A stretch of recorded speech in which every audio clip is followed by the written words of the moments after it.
Hello, my name is Colt. I'm a Bowen Family Systems expert, licensed therapist, international coach, and I work with people to be more effective, to transform their lives. And today I'm talking about how to be effective when you're living with an enmeshed person. A couple episodes ago, I talked about living with someone from a cut-off background.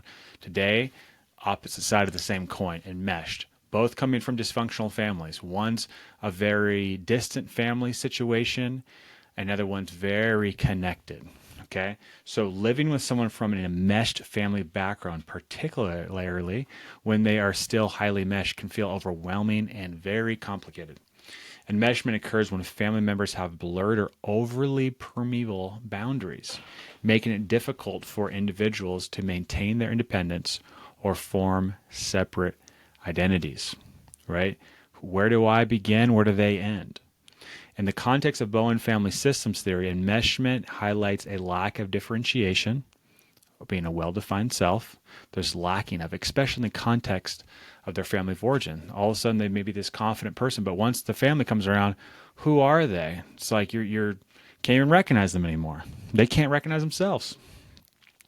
This enmeshment highlights a lack of differentiation, excessive emotional entanglement. Man, entanglement is the word within the family unit. Here's what it's like and how to navigate it. So whether we're talking about living with a cut-off person or an enmeshed person, if you're living with either one of those people, you're going to hear me say over and over again, focus on you. Focus on you and your boundaries to help the other person with their own self-differentiation. If you focus on the other person, trying to change them from being non-enmeshed to becoming more self-differentiated, you're not going to help. When you focus on you, you support their growth, of course. You have boundaries. You're not going to enable it. That's when, at the end of the day, that's the number one. I'm going to give you more details here, and coaching can help with those fine-tuned specific issues. Nonetheless, here we go. So emotional dynamics. One, over-involvement with family. That's a huge sign that this person's enmeshed, right? A highly enmeshed person often remains deeply entangled with their family of origin. This can mean excessive involvement in family decisions, frequent communication, or deferring to their family's needs, opinions, or approval over their own, right? So, in fact, dysfunctional families that are enmeshed typically eat their own. As crass as that sounds, the picture, I hope, can send the message home emotionally. The emotional immaturity, the blending, right? So there's boundary challenges, right? They may struggle to establish healthy boundaries, leading to conflicts about privacy, time, or priorities. Their family might intrude on your life together, or they may feel guilty for asserting independence from their family. Okay. 3, emotional reactivity. Reactivity. When you're doing Bowen Family Systems work with a coach, a therapist, the goal is to get to this place of stability, being able to reduce anxiety, being able to be effective. So this person is in a mesh family. His emotions can flow unfiltered between members, meaning the person you live with might carry stress, guilt, or obligation from their family into your relationship. Emotional states can escalate quickly due to the family's collective sensitivity. 4, identity confusion. They might have difficulty distinguishing between their own thoughts, feelings, and desires versus what their family expects or needs. And that's really sad, right? That's a really sad space to be. I can't be me in the context of this family. This family and the emotional system comes first. This can result in indecision, resentment, or struggle with authenticity in a relationship. And a lot of times, too, people, when come from enmeshment, there's only one way, the right way and the wrong way. It's a very black and white environment, right? There's not an in-between. There's not a dance with life. There's you either do it or you don't do it. There's only one right way. Damn it, nothing else. And then 5th, loyalty conflicts. Their loyalty to their family may feel like competition with their loyalty to you. They may prioritize family obligations over your shared goals or hesitate to disagree with family members even when it affects your relationship. Right? And this is why it's so important to have those boundaries when you're living with an enmeshed or cut off person. Getting clear, like, hey, this is not going to work for me. This is what I need right? And doing that in a very calm way, taking full responsibility for your feelings and what it's like when family of origin comes before the marriage or the relationship. So, challenges you may experience living with this person and working through, focusing on you, like I keep harping on here, is focusing on you, is feeling second place. Clearly identify if you are feeling in second place, right? You might feel like your relationship is secondary to the family dynamics, leaving you sidelined or unimportant. Now, there's a difference between requiring you to be the calling all the shots. That's a narcissistic trait right there. But when you're feeling second place, it's important that that's being articulated. It feels like as long as my family's okay, then the world's going to keep spinning. You being okay, that's if it's convenient for the family, right? Intrusion into your life. Their family may exert influence or control over decisions you should feel should be private, such as finances, parenting, or household choices, right? We need to be in charge. You're not allowed to have your own marriage. Emotional exhaustion. Managing the ripple effects of their family stress or over-involvement can drain your energy and patience. Boy, is that true. So this is really important when you're going into these situations, the family dynamics with your person, whatever it may be. Know that this is going to take a lot. Probably shouldn't spend 2 to 3 weeks if you haven't done a lot of self-differentiation work on yourself. Probably more like 2 to 3 days, if not just a day. Okay.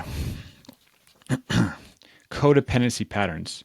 You may find yourself adjusting your needs or behaviors to accommodate the unmeshed dynamics, potentially losing your own sense of individuality. I know that's true for me in my experience, trying to not rock the boat, to be a part of, right? To break my own guiding principles in order for everyone else to be okay. In the short term, that works by putting my anxiety down, but in the long term, it kept the dysfunction going. Okay, and then let's talk about some Bowen family systems insights with all this. So again, this theory emphasizes differentiation of self, becoming a more well-defined version of who you are, or the ability to maintain one's emotional autonomy while staying connected to others. And that's the real take home with self-differentiation, Bowen family systems, is dancing, finding this balance between you and other people, knowing where you start, where you end, and other people begin. In enmeshed systems, differentiation is low, meaning people are overly fused with their family emotionally. Your partner's enmeshment is likely rooted in unresolved family patterns, where dependency and overconnection have been passed down across generations. So understanding enmeshment through this lens can help you see the broader system and help them too, because the more that you self-differentiate, the more that they have the opportunity to do that as well. Their behavior is part of a multi-generational family system, not solely an individual choice or failure. And that takes a lot of shame out. If you come from an enmeshed family or a cutoff family, this is probably related to great-great-grandfather or grandmother. Doesn't necessarily mean it's your fault or that this is something, and most time it's not. It is your responsibility to change though. So not your fault, your responsibility.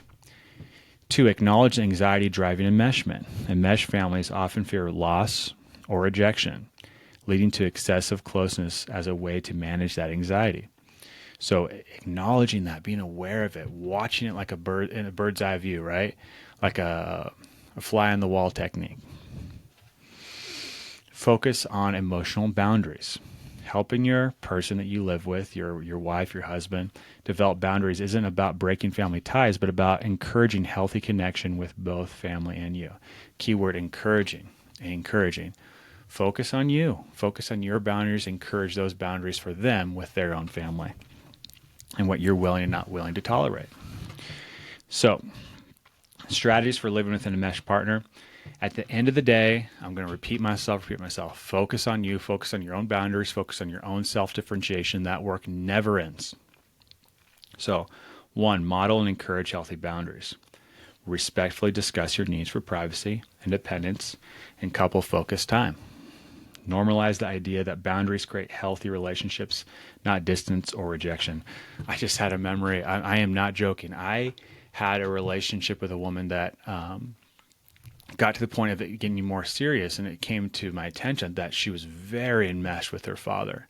And she literally told me, this is really what was said: I am not going to choose you over my father. And that's when I knew that this wasn't going to go anywhere further than it had gone. That's when I knew it was time to step away. If you're willing to place parents as an adult over a romantic relationship, over a future marriage, that is a huge sign of enmeshment, especially lack of willingness, with the way she said it, to change. Not healthy. Gently point out instances where boundaries may be lacking and where enmeshment causes friction. Second strategy, avoid criticizing their family. This is hard. Those good for nothing so-and-sos, they don't let you be a self. They're selfish, right? Stay away from that. Criticizing their family can make them defensive or feel torn. Everyone loses, right? Instead, focus on behaviors or dynamics that impact your relationships. Again, focus on you, focus on you, focus on you. It's not about you, and you are responsible for your part of the relationship. Frame conversations as being about your shared goals and needs, not about cutting ties or devaluing their family. All right?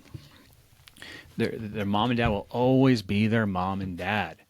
That being said, they're not mommy and daddy anymore, and working for that self-differentiation in your process in that is so important. Foster differentiation. Encourage your person to explore their own values, preferences, goals, separate from their family expectations, not forcing it, encouraging it. Support them in making decisions independently of their family's influences, even in small ways. Okay, fourth strategy, communicate openly and compassionately. Now, you got to be careful of the word compassionately. I mean, for good reason, we have a good intentioned, focused on kindness and compassion and empathy. All these are great, wonderful things. But when you're working to self-differentiate, you got to be careful not to be so compassionate, empathetic that it takes precedence over boundaries, it takes precedent over the work. So express your feelings without blame, such as, when your family is involved in our decisions, I feel sometimes my voice isn't heard. Take full responsibility, I statements. Ask open-ended questions to understand their perspective and the emotions driving their loyalty to family. 5, set clear expectations as a couple. Decide together how to handle family involvement, including visiting schedules, decision-making, and financial or emotional support. Stand united when addressing family interference, showing that you and your partner are a team. Team. That is such a big part of this success in my own marriage, is reframing everything as we are a team. Let's work to make this work, to make a decision here, versus I want to win or she wants to win.